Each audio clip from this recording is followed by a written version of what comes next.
मेरा नाम अजय है। मेरी उम्र 18 साल थी। मुझे कहीं नौकरी नहीं मिल रही थी, लेकिन फिर बड़ी मुश्किल से मुझे एक ब्यूटी पार्लर में नौकरी मिल गई थी। वहाँ पर मुझे लड़कियों के बाल कटिंग करने होते थे। मेरे पिताजी नाई थे, इसलिए मैं बाल काटने का काम अच्छी तरह से जानता था। पार्लर की मालकिन एक बूढ़ी औरत थी। लोग कहते थे कि इसकी उम्र 70 साल है, मगर देखने में ये अभी भी फुर्तीली और जवान लगती थी।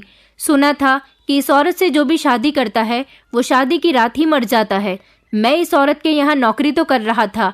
ये औरत मुझे पैसे भी काफ़ी अच्छे दिया करती थी, लेकिन एक दिन इसने मुझे ऐसी बात कही जिसे सुनकर मेरे पैरों तले से ज़मीन निकल गई। मैं एक छोटे से गांव में रहता था। हमारे घर के हालात बहुत ख़राब थे। जिंदगी में बस जैसे तैसे गुजारा हो रहा था। मेरे मम्मी पापा मुझसे कहते थे कि कोई काम धंधा कर लिया करो, मगर मैं कोई काम करना ही नहीं चाहता था। सारी जिंदगी मैं अपने पिता की कमाई पर गुजारा करना चाहता था, लेकिन ऐसा नहीं हो सका था। सारी जिंदगी अगर पिताजी साथ रहते तो शायद मैं उनकी कमाई सारी जिंदगी बैठकर खा सकता था और फिर मुझे खुद कोई मेहनत करनी भी नहीं पड़ती। एक दिन हम पर दुखों का पहाड़ टूट गया। मेरे पिताजी की अचानक तबीयत खराब हो गई। उन्हें अस्पताल लेकर जाया गया तो डॉक्टर ने बताया कि उनकी दोनों टांगें पैरालाइज हो गई हैं। मैं अपने माता पिता का इकलौता बेटा था। मेरे पिता गांव के सबसे मशहूर नाई थे। हालांकि गांव में उनकी अपनी अलग दुकान भी थी, मगर कुछ नहीं हो सका।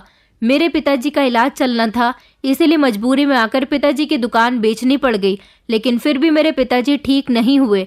वो सारा दिन इसी तरह से बिस्तर पर पड़े रहते थे। हाँ, मगर इतना ज़रूर था कि पिता का साया मेरे सर पर अभी भी बना हुआ था। मेरी मम्मी कहती थी कि तुम जवान हो, अपने पिता की हालत देखकर उन पर रहम खा लो। अगर आज तुम काम धंधा करते होते तो शायद हमें तुम्हारे पिता की दुकान बेचनी न पड़ती, लेकिन अब तो तुम्हें कोई ना कोई काम करना ही होगा, क्योंकि अब तुम्हारे पिता कमाने काबिल नहीं रहे। अब तुम्हें ही कुछ करना होगा और घर को चलाना होगा। मेरी मम्मी बिल्कुल ठीक कह रही थी, लेकिन मैं क्या करता।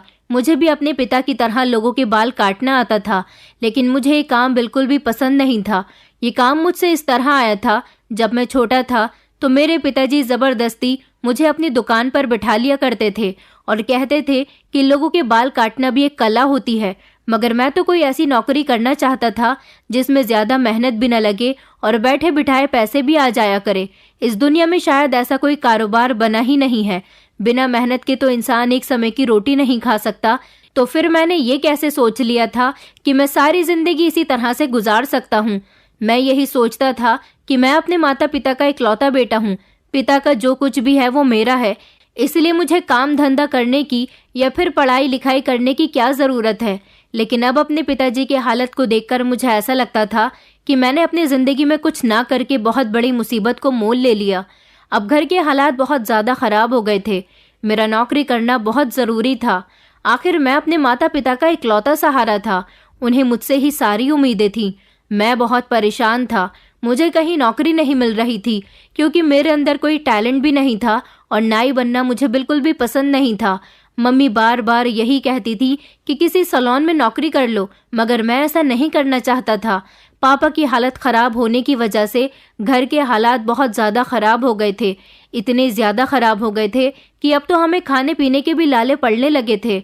मम्मी हर वक्त रोती रहती थी और कहती थी कि जवान बेटा होते हुए भी हमें किसी बात का कोई फ़ायदा नहीं है।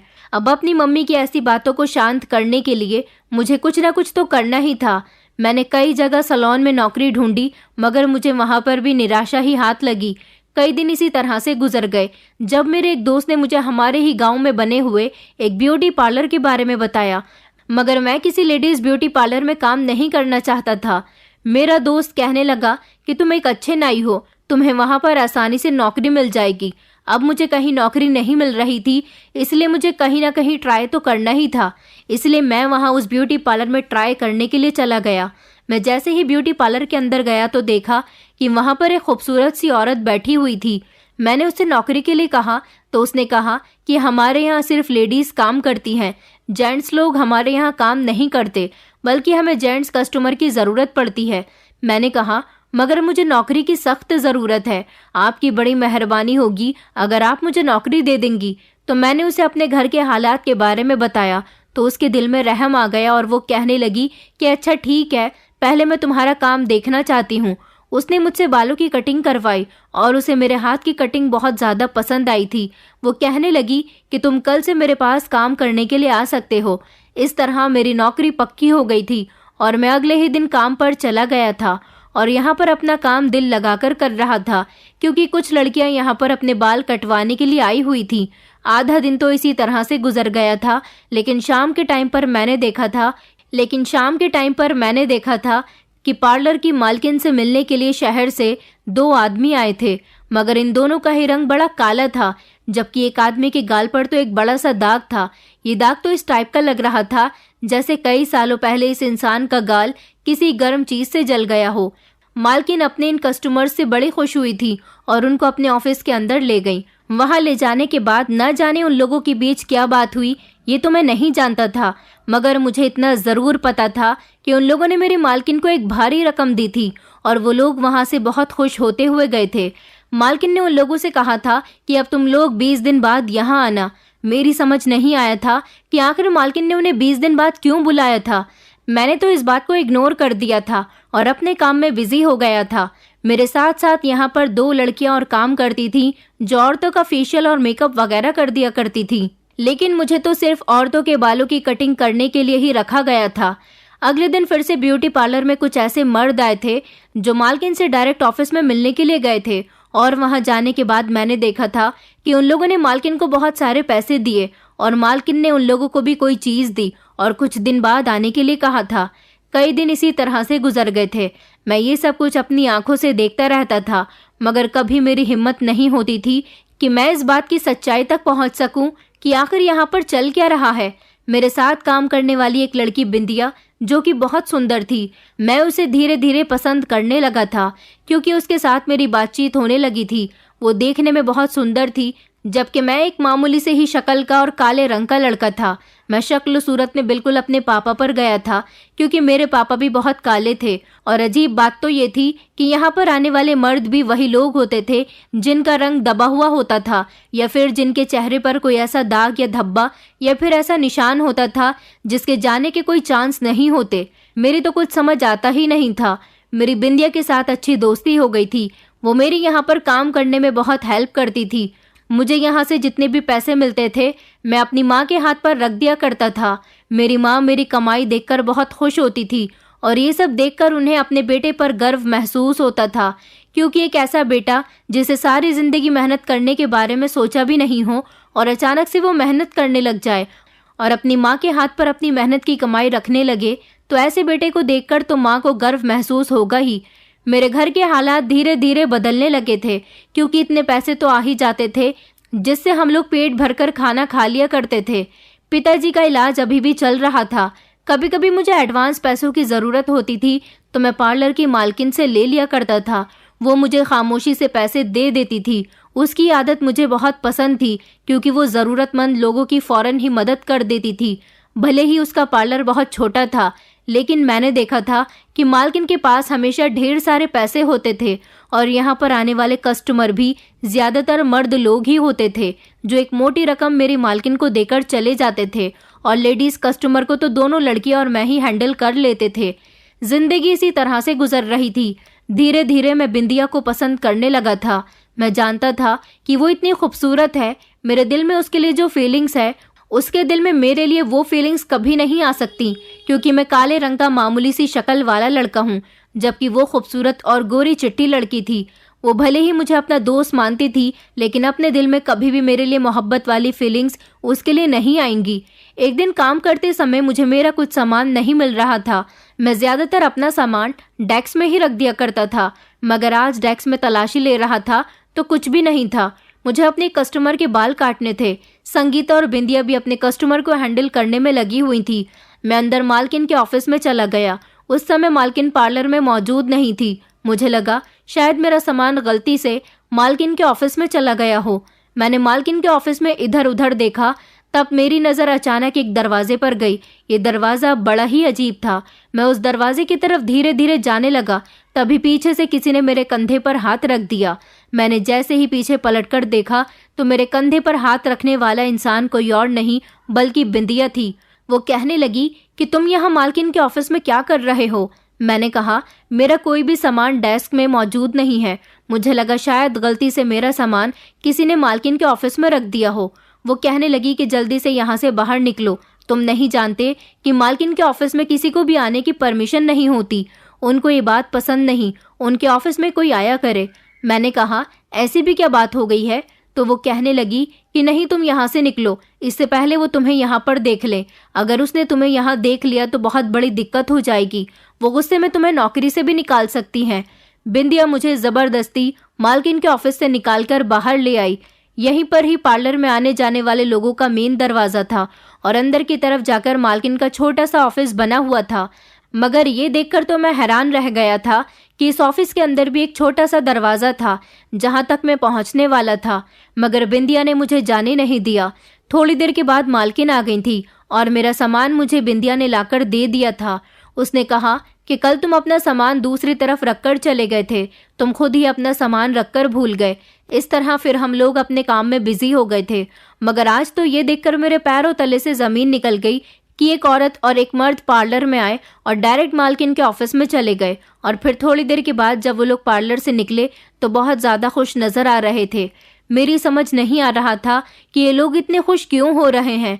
मैंने बिंदिया और संगीता से पूछा कि आखिर इस लेडीज ब्यूटी पार्लर में मर्दों का क्या काम है। मेरे इस सवाल पर वो दोनों एक दूसरे को देखने लगी थी और फिर बिंदिया हिचकिचाते हुए कहने लगी कि इन लोगों को कोई काम तो होता ही होगा, हमें इस बात से क्या लेना देना, और वैसे भी तुम अपने काम पर ध्यान दिया करो, तुम्हें इधर उधर की बातों पर ध्यान देने की जरूरत नहीं है। अगर अपनी नौकरी करना चाहते हो तो फिर सिर्फ काम के अलावा किसी बात पर ध्यान न दो, तो ही तुम्हारे लिए बेहतर रहेगा। बिंदिया की बात पर मैं खामोश हो जाता था। अगले दिन रात के टाइम पर मैं अपने घर में मौजूद अपने मम्मी पापा के साथ बैठा हुआ खाना खा रहा था जब अचानक मेरे चाचा चाची हमारे घर पर आ गए और मेरे चाचा जी मुझसे पूछने लगे कि तुम्हारा काम कैसा चल रहा है। उनके सवाल पर मैंने कहा कि जी चाचा जी, बहुत अच्छा काम चल रहा है। तभी मेरी चाची कहने लगी कि तुम्हें पार्लर के मालकिन तुम्हें पैसे वगैरह भी ठीक से देती है या नहीं। मैंने कहा, चाची, पार्लर की मालकिन बहुत अच्छी औरत है, पैसे भी ठीक देती है और हम लोगों के साथ बर्ताव भी अच्छा रखती है। मेरी चाची कहने लगी कि हाँ बेचारी, जितनी अच्छी है उसकी किस्मत उतनी ही बुरी है। मैं अपनी चाची की बात सुनकर उन पर अपना पूरा ध्यान देने लगा ताकि उनकी बात को ध्यान से सुन सकूं। मैंने कहा, चाची, आपके कहने का क्या मतलब है? तो चाची कहने लगी कि दरअसल मैंने तुम्हारे पार्लर की मालकिन के बारे में उड़ते उड़ते कुछ अफवाहें सुन रखी हैं। मैंने कहा, अच्छा, किस तरह की अफवाहें, जरा मुझे भी तो बताइए। तो चाची कहने लगी कि मेरी कुछ सहेलियां बता रही थी कि ये जो पार्लर की मालकिन दिशा है ना, इसकी उम्र 70 साल है, मगर कोई भी इसे देखकर बता नहीं सकता कि ये 70 साल की एक बूढ़ी औरत है। यह हमेशा जवान नजर आती है। इसके शरीर पर तुम्हें इतनी उम्र आने के बावजूद भी कहीं कोई दाग या धब्बा या फिर झुर्रियां नहीं मिलेंगी। मगर बेचारी का भाग्य बड़ा ही खराब है। इतनी अच्छी औरत होने के बावजूद भी 4 शादियां कर चुकी है और बेचारी का पति शादी की पहली रात ही मर जाता है। यही वजह है कि दिशा पार्लर चलाकर अकेले ही अपना गुजारा कर रही है। उसके आगे पीछे तो कोई है ही नहीं, इसलिए उसने गांव में पार्लर खोल रखा है। अपनी चाची की बात सुनकर मैं बड़ा हैरान हुआ था। आखिर मालकिन की 4 शादियां हो रखी थी और बेचारी के चारों पति ही शादी की पहली रात मर गए। ये तो बहुत ही अजीब बात थी। अगले दिन मुझे पार्लर जाने में बहुत देर हो गई थी क्योंकि मुझे अपने पिताजी को डॉक्टर के यहाँ लेकर जाना था। मैंने मालकिन को फ़ोन करके पहले ही बता दिया था कि आज मुझे आने में देर हो जाएगी। मालकिन को इस बात से कोई दिक्कत नहीं थी। मैं जब देर से पार्लर में पहुंचा तो पार्लर के अंदर कदम रखते ही अचानक मेरी टक्कर मालकिन से हो गई, क्योंकि मैं पार्लर के दरवाजे से अंदर जा रहा था और वो दरवाजे से बाहर की तरफ आ रही थी और हम दोनों का ही ध्यान अपने अपने मोबाइल में लगा हुआ था। हम दोनों की टक्कर होने से मालकिन का पर्स जमीन पर गिर गया था। मालकिन घबरा गई थी क्योंकि उनके पास से कुछ सामान निकलकर जमीन पर बिखर गया। ये कोई और चीज नहीं बल्कि सफेद सी कोई चीज थी। मैंने जब इस पर ध्यान दिया तो ये देखकर मेरे होश उड़ गए कि मालकिन अपने पर्स में ढेर सारी फिटकरी लेकर कहीं जा रही थी। आखिर इतनी ढेर सारी फिटकरी का मालकिन को क्या काम था? मैंने शर्मिंदा होते हुए मालकिन से माफी मांगी और मैं उनकी फिटकरी उठाकर उनको देने लगा तो वो घबरा गई और कहने लगी कि तुम इसे हाथ मत लगाओ, तुम अंदर जाकर कस्टमर देखो, काफी सारे कस्टमर आए हुए हैं। ये कहकर मालकिन जल्दी जल्दी अपने पर्स में फिटकरी रखने के बाद पार्लर से कहीं चली गई थी। मैं बड़ा हैरान हुआ था और मैंने इस बारे में बिंदिया और संगीता को बता दिया था। वो दोनों मेरी बात सुनकर हंसने लगी और कहने लगी कि तुम इन बातों पर ध्यान क्यों देते हो? तुमसे हमने कई बार मना किया है कि तुम मालकिन की किसी भी हरकत पर नजर रखना बंद कर दो। मैंने कहा, यहाँ रहते हुए मेरी तुम दोनों से बातचीत बढ़ गई है, इसलिए हम आपस में दोस्त हो गए, तो क्या मैं कोई भी बात तुम लोगों से नहीं कर सकता? तो वो दोनों कहने लगी कि हाँ हाँ जरूर कर सकते हो, लेकिन तुम नहीं जानते कि मालकिन बहुत खतरनाक औरत है। मैंने उन दोनों से कहा कि अच्छा, तुमने ऐसी भी क्या खतरनाक हरकत मालकिन के अंदर देख ली? तो वो कहने लगी, ये तो हम नहीं जानते, हाँ मगर इतना ज़रूर है कि वो फिटकरी पार्लर के अंदर कई बार ला चुकी हैं और कई बार हम दोनों ने भी देखा है कि पार्लर के अंदर वाले कमरे में फिटकरी ले जाकर वो ना जाने उसके साथ क्या करती हैं। मैंने कहा, क्या तुम लोगों को पता है कि मालकिन की 4 शादियां हो चुकी हैं? मेरी बात सुनकर वो कहने लगी कि हाँ हमें पता है, हमने सुना है कि उनके चारों ही पति शादी की पहली रात इस दुनिया से चल बसे। मगर हैरानी वाली बात यह है कि मालकिन 70 साल की उम्र में भी 30 साल की लगती हैं। भगवान ने उनको बड़ा खूबसूरत बनाया है। उन दोनों की बात पर तो मैं भी एग्री हो गया था और फिर हम लोग बातें करते करते इसी तरह अपने काम में बिजी हो गए। मगर न जाने क्यों मुझे पार्लर के अंदर वाले कमरे में जाने का इंटरेस्ट आ रहा था। मैं वहां जाकर देखना चाहता था कि आखिर उस कमरे में ऐसा भी क्या है, क्योंकि मालकिन उस कमरे में हम में से किसी को भी जाने नहीं देती थी। न जाने वो उस कमरे के अंदर जाकर क्या करती रहती थी। मेरी तो समझ नहीं आता था कि ये पार्लर है या फिर यहाँ पर कुछ और भी होता है। कई दिन इसी तरह से गुजर गए थे। कई कोशिश करने के बाद भी मैं पार्लर के अंदर वाले कमरे में नहीं जा सका था, लेकिन इस दौरान बिंदिया और मेरी दोस्ती पहले से ज़्यादा गहरी हो गई थी। मैं बिंदिया को प्रपोज करना चाहता था, उससे शादी करना चाहता था।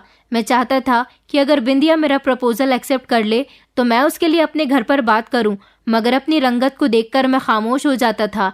लेकिन एक दिन मेरी खुशी की इंतहा न रही जब बिंदिया ने खुद मुझे प्रपोज कर दिया। उसने कहा कि मुझे तुम्हारी आदत बहुत पसंद है, न जाने क्यों तुम्हारी आदत की वजह से मैं तुमसे प्यार करने लगी हूँ।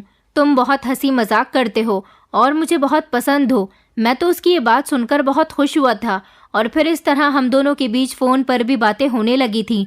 सारा दिन हम पार्लर में गुजार देते और रात के समय हम अपने घर से ही मोबाइल पर बातें किया करते थे। करवा चौथ का सीज़न चल रहा था, इसलिए बहुत सारी औरतें पार्लर में अपना कोई ना कोई काम करवाने के लिए आ रही थी। हम में से कोई भी चाहकर भी पार्लर की छुट्टी नहीं कर सकता था, क्योंकि इन दिनों पार्लर में कस्टमर ज़्यादा आ रहे थे। मैंने देखा था कि मालकिन भी बहुत खुश नज़र आ रही थी। एक दिन मालकिन ने मुझे अपने ऑफिस में बुलाया और मुझे समझाने लगी कि पूरे 1 महीने तक तुम्हें छुट्टी नहीं करनी है। अभी हम लोग इस बारे में बातें कर ही रहे थे जब अचानक मेरी नज़र मालकिन की टेबल पर रखी हुई फिटकरी के डब्बे पर गई। ये काफ़ी बड़ा सा डब्बा था जिसमें ढेर सारी क्वांटिटी में फिटकरी रखी हुई थी। मैंने हंसकर मालकिन से कहा, मालकिन आप आखिर इतनी ढेर सारी फिटकरी का क्या करती हो? मैंने उस दिन भी आपके पर्स से फिटकरी गिरती हुई देखी थी और आज भी इतनी ढेर सारी फिटकरी यहाँ पर रखी हुई है। आखिर आप इस फिटकरी का क्या करती हो? मेरी बात सुनकर अचानक मालकिन घबरा गई और उन्होंने फिटकरी का डब्बा उठाकर टेबल के नीचे रख दिया। न जाने क्यों उन्होंने बातों को इधर उधर कर दिया। मेरी बात का उन्होंने कोई जवाब नहीं दिया, जबकि अगले दिन फिर से मैंने मालकिन के ऑफिस में ढेर सारी फिटकरी देखी थी। मुझे जितना इंटरेस्ट मालकिन के पार्लर के अंदर वाले कमरे में जाने का था, उतना ही इंटरेस्ट मुझे अब इस फिटकरी के बारे में जानने का भी लगा हुआ था। मैं जानना चाहता था कि आखिर ये मालकिन इतनी ढेर सारी फिटकरी का क्या करती है।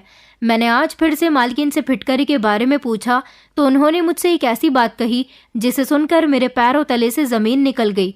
वो मुझसे कहने लगी, क्या तुम इस फिटकरी का राज जानना चाहते हो? मैंने कहा, जी मालकिन, मैं चाहता हूँ कि मुझे पता चल जाए कि आखिर इस पार्लर में फिटकरी का क्या काम है, जबकि ये लेडीज़ ब्यूटी पार्लर है। यहाँ पर तो ब्रांडेड चीज़ें इस्तेमाल की जाती हैं। आखिर ये घर में इस्तेमाल लेने वाली फिटकरी का काम पार्लर में क्या है? मालकिन मेरी बात सुनकर हंसने लगी और कहने लगी कि इस फिटकरी का राज जानने के लिए तुम्हें मुझसे शादी करनी पड़ेगी। क्या तुम मुझसे शादी करने के लिए तैयार हो? मालकिन की बात सुनकर मैं घबरा गया। मेरे तो होश उड़ गए थे कि आखिर वो मुझसे किस तरह की बात कह रही हैं।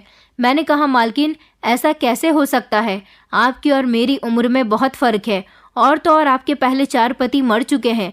मेरी बात सुनकर मालकिन कहने लगी, ये अफवाह तो लोगों ने उड़ा रखी है कि मैंने 4 शादियाँ की और मेरे चारों पति शादी की पहली रात मर गए। मैं एक अकेली औरत हूँ और अकेली औरत पर दुनिया हर तरह का इल्ज़ाम लगा सकती है। क्या तुम नहीं जानते कि अकेली औरत को लोग जिंदगी आसानी से गुजारने नहीं देते? तुम अगर मुझसे शादी करोगे तो तुम्हारा बहुत फायदा होगा। मैं तुम्हें अपने साथ शादी के बदले में ढेर सारे पैसे दूंगी, इतने पैसे दूंगी कि तुम्हारे और तुम्हारे घर वालों की किस्मत बदल कर रह जाएगी। मेरे पास ढेर सारा पैसा है, मेरा जो कुछ भी है मेरी शादी के बाद तुम्हारा हो जाएगा, इसलिए मेरी ये ऑफर एक्सेप्ट कर लो और मेरे साथ शादी कर लो। मालकिन ने मुझे अपने लालच में लाने के लिए मेरे आगे ढेर सारी पैसों की गड्डियां रख दी थी और कहने लगी कि ये सब आने वाले समय में तुम्हारी हो जाएंगी। तुम्हारे साथ में शादी इसलिए करना चाहती हूँ क्योंकि मुझे एक अच्छे हमसफर की ज़रूरत है। बताओ, क्या तुम मुझसे शादी करोगे? मालकिन की बात सुनकर कुछ देर के लिए मैं गहरी सोच में चला गया था, क्योंकि एक तो मुझे अपनी और मालकिन की शादी का कोई मतलब समझ नहीं आ रहा था। दूसरी बात ये, अगर मेरे माता पिता को इस बारे में पता चल गया तो वो लोग मुझ पर बहुत गुस्सा करेंगे। और तीसरी बात ये कि बिंदिया भी मुझसे प्यार करने लगी है, वो ये सदमा बर्दाश्त नहीं कर सकेगी। लेकिन मालकिन ने मेरे सामने जो नोटों की गड्डियां रखी हुई थी उनसे मुझे अपना आने वाला फ्यूचर साफ नजर आ रहा था, जो कि बहुत ज़्यादा चमकदार होने वाला था। इंसान अपनी किस्मत खुद बनाता है और मुझे लगता था कि इन पैसों से मेरी किस्मत बन जाएगी। ये बहुत सारे पैसे थे और भले ही मालकिन की और मेरी उम्र में बहुत फ़र्क था, लेकिन वो बेहद खूबसूरत थी। उन्होंने मुझसे कहा था कि मैं तुम्हें शादी की ऑफ़र इसीलिए दे रही हूँ क्योंकि तुम मुझे एक ईमानदार इंसान लगते हो। जिस तरह तुम मुझसे अपनी परेशानी के समय कई बार पैसे मांग चुके हो, इस हिसाब से मुझे यही लगता है कि तुम बहुत परेशान इंसान हो और तुम्हारी परेशानी मेरे अलावा कोई भी दूर नहीं कर सकता। मालकिन की बात सुनकर न जाने मेरे दिमाग में क्या आया कि मैंने मालकिन से शादी करने की हामी भर ली थी। अपने माता पिता और बिंदिया की मोहब्बत के बारे में सोचे भी नहीं मैंने मालकिन से शादी करने का फैसला कर लिया था, क्योंकि मैं पैसों के लालच में आ गया था। मालकिन ने मुझसे कहा था कि अगले हफ्ते हम दोनों कोर्ट मैरिज कर लेंगे। मालकिन ने मेरे उनसे शादी पर राजी हो जाने की खुशी में 20,000 रुपये मुझे दिए थे, जिनको लेकर मैं बहुत खुश हो गया था। मैंने सोच लिया था कि मैं इस बारे में ना तो बिंदिया को बताऊंगा और ना ही अपने घर वालों को कुछ बताऊंगा, क्योंकि मैं जानता था कि इन सब का गुस्सा मेरी खुशियों में कमी ला सकता है। मैं इन ढेर सारे पैसों को लेकर अंधा हो चुका था। मैं नहीं जानता था कि ये पैसे मेरा आने वाला फ्यूचर नहीं संवार सकते, बल्कि मेरा आने वाला फ्यूचर बेकार कर सकते हैं। इस तरह एक हफ्ता बीत जाने के बाद मैंने मालकिन के साथ शादी कर ली थी। बिंदिया से जो मेरी बातचीत कभी अच्छी हुआ करती थी, अब मैं उसे ज़्यादातर इग्नोर करने लगा था। वो भी ये बात नोटिस कर रही थी कि मैं उसे बहुत इग्नोर करने लगा हूँ। उसे लगा कि शायद मैं अपने पिता की तबीयत की वजह से परेशान हूँ, इसलिए उसके साथ ऐसा कर रहा हूँ। मगर वो नहीं जानती थी कि मैं उसको धोखा देकर कितना कुछ कर चुका था। अपने माता पिता को भी मैंने कुछ नहीं बताया था, बस उन लोगों को तो मैं वक्त पर ढेर सारे पैसे दिए जा रहा था, इसलिए वो लोग मुझसे कोई सवाल जवाब नहीं करते थे। अब उन्हें इस बात से भी कोई मतलब नहीं था कि रात को उनका बेटा घर आता भी है या नहीं, क्योंकि शादी करने के बाद मालकिन मुझे रात के अंधेरे में मेरी आंखों पर पट्टी बांधकर एक जगह ले आई थी। जब उसने मेरी आंखें खोली तो ये एक घर था जो कि बहुत ज़्यादा खूबसूरत था। मालकिन, जो कि अब मेरी पत्नी बन चुकी थी, उसे मेरे सहारे की ज़रूरत थी। वो मेरे लिए दुल्हन बनकर तैयार हो गई थी। और फिर जब मैं कमरे में गया तो वो धीरे धीरे खुद ही मेरे करीब आने लगी और अचानक उसने मुझसे कहा कि मुझे तुम पर एक एक्सपेरिमेंट करना है। मालकिन की बात सुनकर मेरे होश उड़ गए थे। मैंने कहा, आज हमारी शादी की पहली रात है, आखिर इस समय आपको कौन सा एक्सपेरिमेंट करना है? तो उन्होंने मुझे एक डब्बा दिखाया और कहने लगी कि एक तरह की दवाई है, तुम्हारा रंग बहुत ज़्यादा सांवला है, मैं इसे तुम्हारे चेहरे पर लगाकर ये देखना चाहती हूँ कि तुम्हारे चेहरे का रंग साफ हो जाएगा या नहीं। मैंने मालकिन से कहा कि आप ये किस तरह की बेवकूफ़ी वाली बातें कर रही हो, मुझे अपने रंग से कोई दिक्कत नहीं है। आखिर मुझे आप जैसी पत्नी मिल गई तो फिर मुझे क्या ज़रूरत कि मैं अपने रंग को साफ करने की कोशिश करूं। मालकिन कहने लगी, लेकिन ये तो मेरा काम है। मालकिन ने मुझे एक ऐसी बात बताई जिसे सुनकर मेरे होश उड़ गए थे। मालकिन ने मुझसे कहा कि दरअसल शादी की पहली रात मेरा कोई भी पति मरा नहीं है, बल्कि अपने सारे पतियों को मैंने एक जगह कमरे में बंद करके रख दिया है। आओ मैं तुम्हें उनसे मिलवाती हूँ। वो मुझे अपने साथ एक कमरे में ले गई जहाँ पर 4 मर्द बैठे हुए थे और चारों की ही उम्र अलग अलग थी, मगर उन चारों की हालत तो बड़ी ख़राब हो रही थी। किसी का चेहरा जला हुआ था तो किसी का शरीर अजीब तरह से झुलसा हुआ था। वो लोग एक अजीब सी तकलीफ का शिकार थे। किसी के चेहरे पर बड़े बड़े छाले बने हुए थे, तो उनमें से एक मर्द का चेहरा तो बिल्कुल लाल था और उसके हाथ पैर भी लाल हो रहे थे। मैंने कहा, आखिर इन चारों को ये सब क्या हुआ है? मालकिन कहने लगी, दरअसल मैं फिटकरी से अलग अलग तरह के तजुर्बे करती हूँ। बाहर विदेश से दवाइयाँ मंगवाती हूँ और फिटकरी के साथ उन्हें मिलाकर उनका लेप बनाती हूँ। लेकिन इनके एक्सपेरिमेंट के लिए मुझे मर्दों की ज़रूरत होती है। मर्दों की स्किन हार्ड होती है, इसीलिए मैं अपना एक्सपेरिमेंट मर्दों पर ज़्यादा करती हूँ, ताकि मैं इस लेप को बनाने के बाद इन पर एक्सपेरिमेंट करके ये देख सकूँ कि मेरी दवाई सही से काम कर रही है या नहीं। जो साइड इफ़ेक्ट होना होता है वो इन लोगों को हो जाता है। मैंने इन लोगों से झूठ मूठ की शादी की और अपनी बातों में लेकर शादी की पहली रात ही अपनी एक एक दवाई का एक्सपेरिमेंट इन लोगों के साथ कर दिया। मैं जो भी खूबसूरती बढ़ाने वाली क्रीम या फिर लेप बनाती हूँ वो इन लोगों पर इस्तेमाल करके देखती हूँ।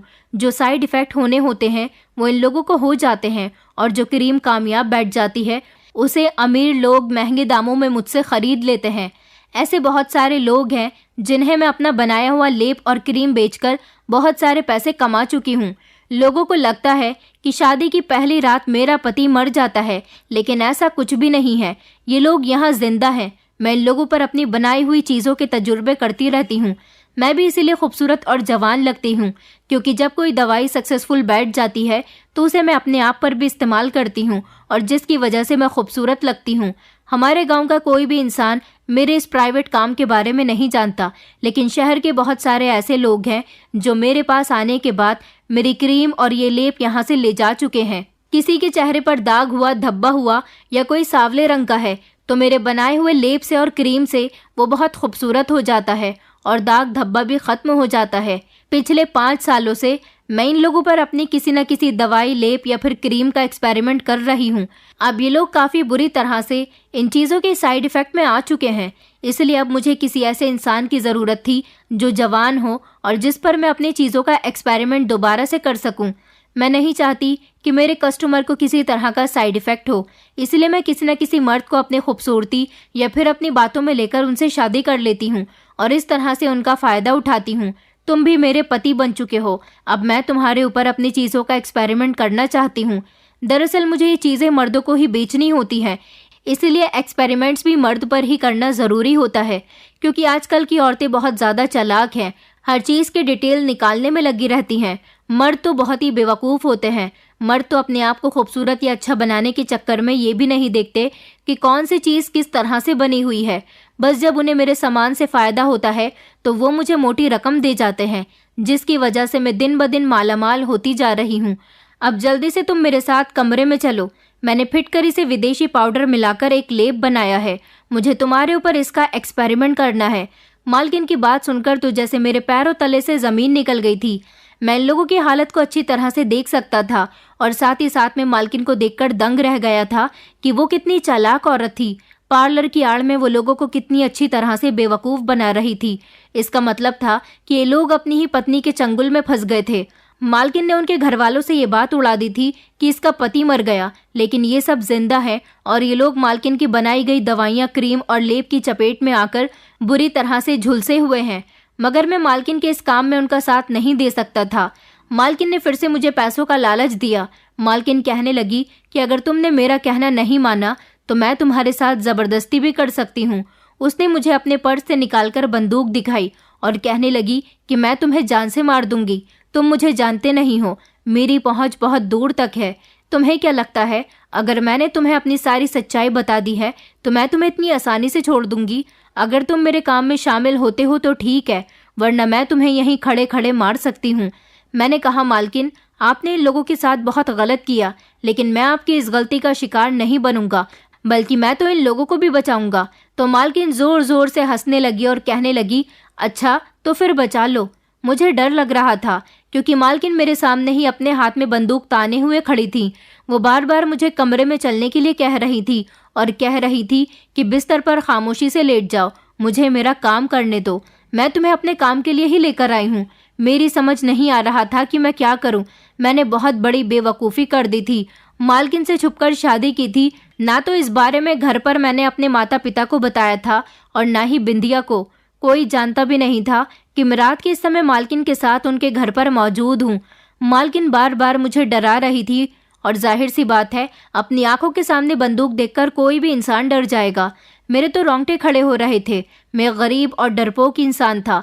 मालकिन से मैं सामना तो कर रहा था, मगर ऐसा लग रहा था जैसे मालकिन मुझे मार डालेंगी और मेरे मर जाने का किसी को पता भी नहीं चलेगा। लेकिन मुझे कुछ ना कुछ तो करना था। मुझे इतनी जल्दी हिम्मत नहीं हारनी थी। ये बाकी के चारों लोग भी मालकिन की इसी हरकत का शिकार हो चुके थे, लेकिन मैं ऐसा नहीं कर सकता था। मुझे बहुत समझदारी से काम लेना था। ये लोग डर की वजह से अभी तक यहाँ छुपे बैठे थे और सारी दुनिया को लगता था कि ये लोग मर चुके हैं। मैं खामोशी से मालकिन की बातों में आ गया और बिस्तर पर जाकर लेट गया। मालकिन लेप का इस्तेमाल मेरे ऊपर करने जा रही थी। ये रंग गोरा करने वाला लेप था। मेरा रंग सांवला था, इसलिए उनको ये लेप सबसे पहले मेरे पूरे शरीर पर लगाना था। मैंने मालकिन के सामने ऐसे रिएक्ट करना शुरू कर दिया जैसे मैं उनसे बहुत डर चुका हूँ और अब मैं अपनी हिम्मत हार गया हूँ। मैंने मालकिन से कहा, मालकिन मुझे माफ़ कर दो, मैं किसी को कुछ नहीं बताऊंगा। आप अपना जो काम करना चाहती हो मेरे साथ कर सकती हो। मेरी बात पर मालकिन खुश हो गई थी और मैं बिस्तर पर खामोशी से लेट गया। उसने लेप निकालना शुरू किया। धीरे धीरे वो मेरे करीब आ रही थी, लेकिन लेप निकालते निकालते वो ये बात भूल गई थी कि वो बंदूक को अपने हाथ से रख चुकी है। जैसे ही मालकिन लेप लगाने के लिए मेरे करीब आई, मैंने उसको एक जोरदार धक्का दिया और वो जमीन पर गिर गई। मैं फौरन ही खड़ा हुआ और मैंने बंदूक अपने हाथ में ले ली और मालकिन पर तान दी। मुझे इस तरह से देखकर मालकिन घबरा गई और कहने लगी कि तुम बहुत गलत कर रहे हो। मैंने कहा, तुम बहुत ही घटिया औरत हो। तुमने मुझे अपने पैसों के लालच में इसीलिए लिया था ताकि तुम अपने एक्सपेरिमेंट मुझ पर कर सको। जिस तरह तुम इन लोगों की जिंदगी बर्बाद कर चुकी हो, इस तरह तो मेरे साथ भी करना चाहती हो, लेकिन मैं ऐसा नहीं होने दूंगा। मालकिन जोर जोर से चिल्ला रही थी, लेकिन मैंने उसको नहीं बख्शा और मैं जल्दी से उसको कमरे में बंद करके जैसे तैसे वहां से भाग निकला, क्योंकि मालकिन बहुत चालाक औरत थी और वो मेरे साथ कुछ भी कर सकती थी। मुझे बस उस समय अपनी जान छुड़ाने की सूझ रही थी और मैं अपनी जान बचाकर वहां से भाग रहा था। मुझे दरवाज़ा कहीं भी नहीं मिल रहा था। मालकिन को तो मैंने कमरे के अंदर बंद कर दिया था और खुद घर से बाहर जाने वाला दरवाज़ा ढूंढ रहा था। फिर अचानक मुझे एक दरवाज़ा नजर आया। मैंने वो दरवाज़ा जैसे ही खोला तो ये देखकर मेरे होश उड़ गए थे कि ये दरवाज़ा तो मालकिन के पार्लर के ऑफिस के अंदर खुल रहा था। इसका मतलब ये था कि मालकिन के ऑफिस के अंदर जो दरवाज़ा था वो दरवाज़ा मालकिन के घर के अंदर खुलता था। अब मेरी समझ आई थी कि मालकिन इधर की तरफ आने की परमिशन किसी को क्यों नहीं देती थी, और यही वजह थी कि वो आंखों पर पट्टी बांधकर रात के अंधेरे में मुझे अपने घर लेकर आई थी। अब मेरी सब कुछ समझ आ गया था। मालकिन एक चालाक औरत होने के साथ साथ एक फ्रॉड औरत भी थी। मैं जल्दी से पार्लर से बाहर निकला और अपने एक दोस्त के घर चला गया ताकि रात गुजर सके और दिन निकल आए, और दिन निकलते ही मैं मालकिन के खिलाफ पुलिस में रिपोर्ट दर्ज कराऊं, क्योंकि इस समय मैं अपने घर भी नहीं जा सकता था।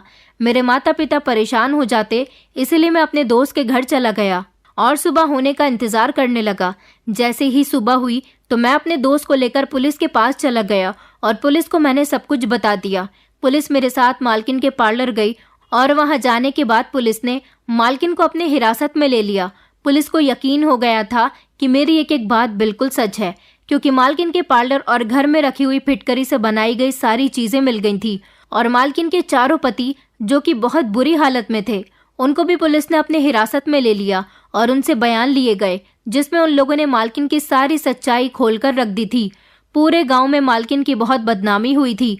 मालकिन को अरेस्ट कर लिया गया था। मालकिन का चेकअप करवाया गया, जिसमें ये बात भी पता चली थी कि मालकिन एक फ्रॉड औरत होने के साथ साथ एक दिमागी रोगी भी है, क्योंकि कोई भी नॉर्मल इंसान ऐसा नहीं कर सकता जैसा मालकिन अपने पतियों के साथ कर रही थी।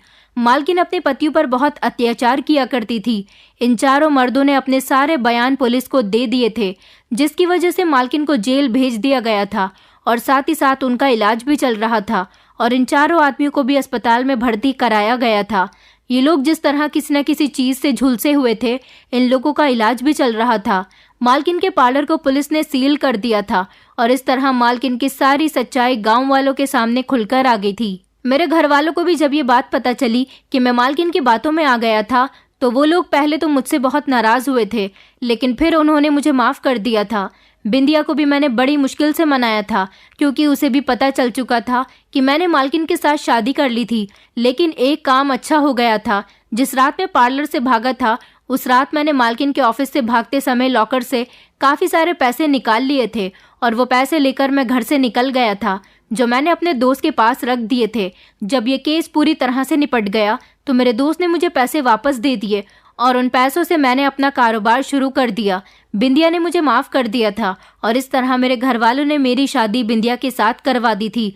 मैं आप लोगों से कहना चाहता हूँ कि कहीं भी नौकरी करने से पहले वहाँ के मालिक और मालकिन की जांच पड़ताल निकालना बहुत ज़रूरी है, क्योंकि जिस तरह से मैं अपनी मालकिन के चंगुल में आ गया था, मैं नहीं चाहता कि आप लोग भी ऐसे लोगों के चंगुल में आकर फंस जाएं और फिर आपके पास निकलने का कोई रास्ता ही न रहे।